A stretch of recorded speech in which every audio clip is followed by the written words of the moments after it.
Yakim, arrête.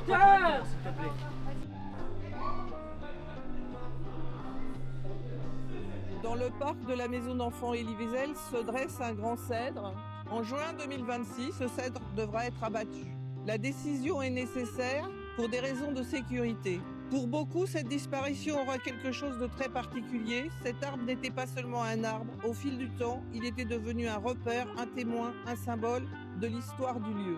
Dans ce parc, le cèdre offrait la stabilité d'une présence familière, immuable, quand tant de choses changeaient dans la vie de chacun des enfants.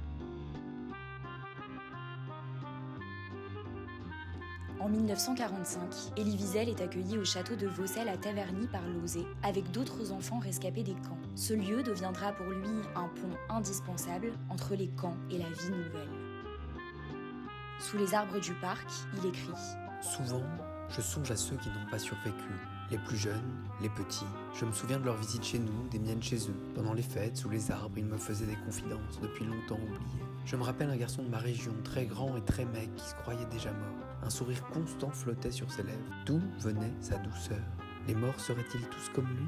Un soir, nous bavardons sous un arbre. Il me fait part de son bonheur. À l'heure où je transcris ces lignes, il vit toujours. » Elie Wiesel revient au château de Vaucelles. Il y retrouve alors les lieux de son enfance, le parc, ses éducatrices, Judith et Nini, ses camarades d'autrefois, et le cèdre majestueux qui avait traversé toute l'histoire de la maison.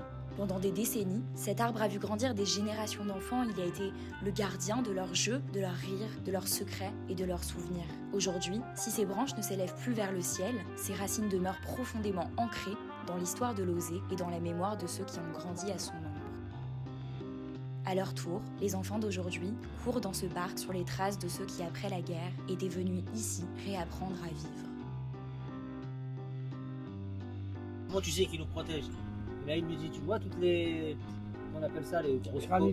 Non, les grosses pommes de pin là. Oui. Il disait, il n'y en a pas une seule, avec tous les enfants qui sont passés ici, et toutes les pommes de pin, il disait, depuis 30 ans que je suis là, il n'y en a pas une seule qui est tombée sur la tête d'un enfant. Voilà. Il disait, ça veut dire quelque chose. Ayant grandi autour de cet arbre, ça me fait beaucoup de peine qu'il parte. J'espère qu'il va devenir quelque chose de bien. Il va nous manquer, en vrai, parce que je trouve qu'il fait son charme cet arbre-là. Mais vraiment.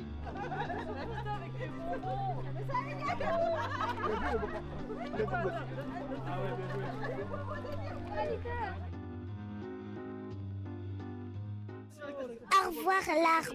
Je vais te laisser un mot.